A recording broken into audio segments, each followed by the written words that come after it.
So Smishi lived in Swaziland for how long? Well, there and then South Africa for under 10 years.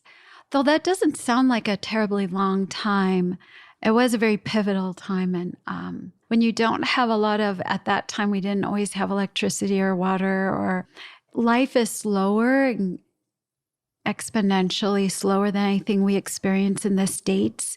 Even our rural experience still is connected to systems. Mm-hmm. And there it's not, So I would say that time was the luxury I was given.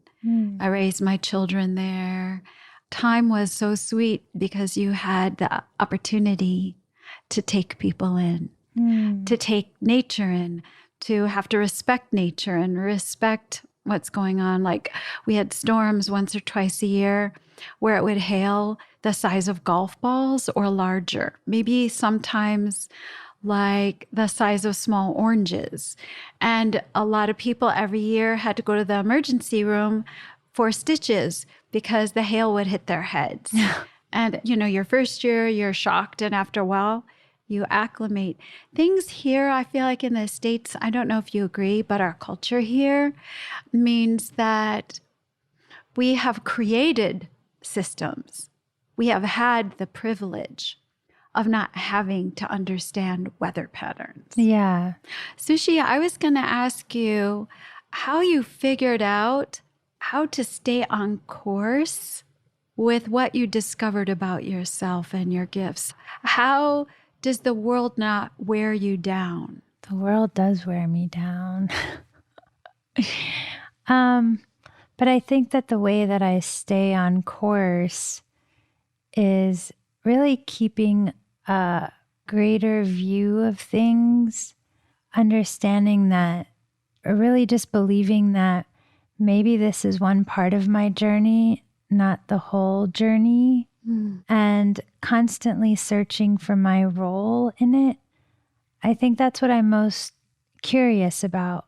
I deeply do believe that I do have a purpose, and I understand it on some levels, but I think every day my biggest question is just, what's my role today? Where is it that I need to be? Where do I need to put my energy? If I meet this person, do I have a responsibility to them? If I talk to that person, what's my role with them? When do I know when I don't have a role with somebody and just leave things as they are? I think it's this constant understanding of who I am through my role and how I serve through that.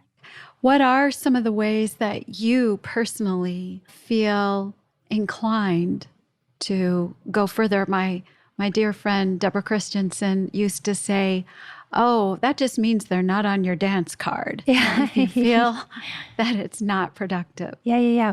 Well, we've talked about energy so much, and I think that I'm somebody that has only so much energy, and there's things and people that give me energy. It's like a shared thing, and then there's people that take it or situations that take it.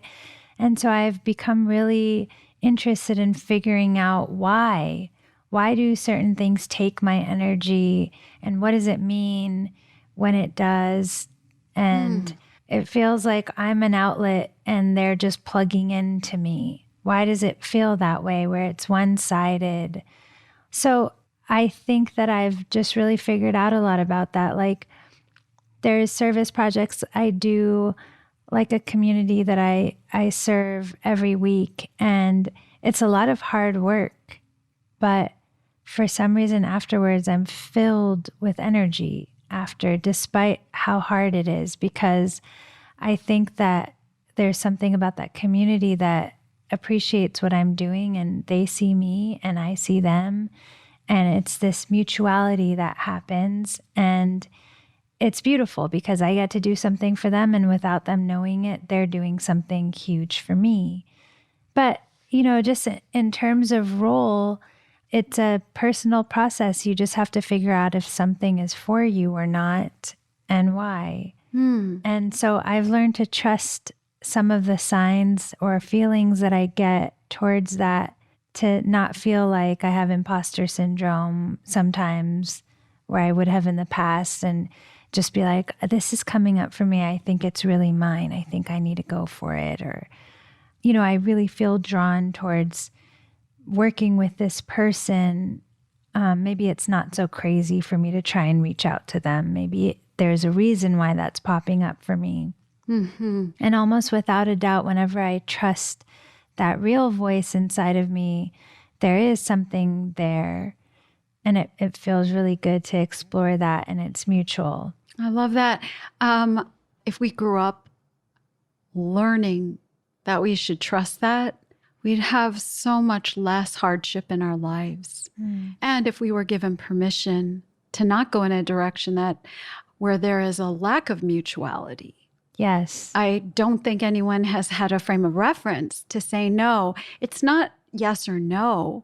It's not at this time.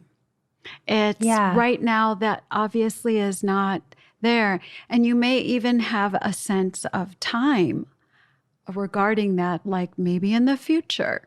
That opens up the possibilities of recognizing stumbling, the concept of stumbling into something. Like not everything is graceful. Yeah. The universe wasn't formed like ballet.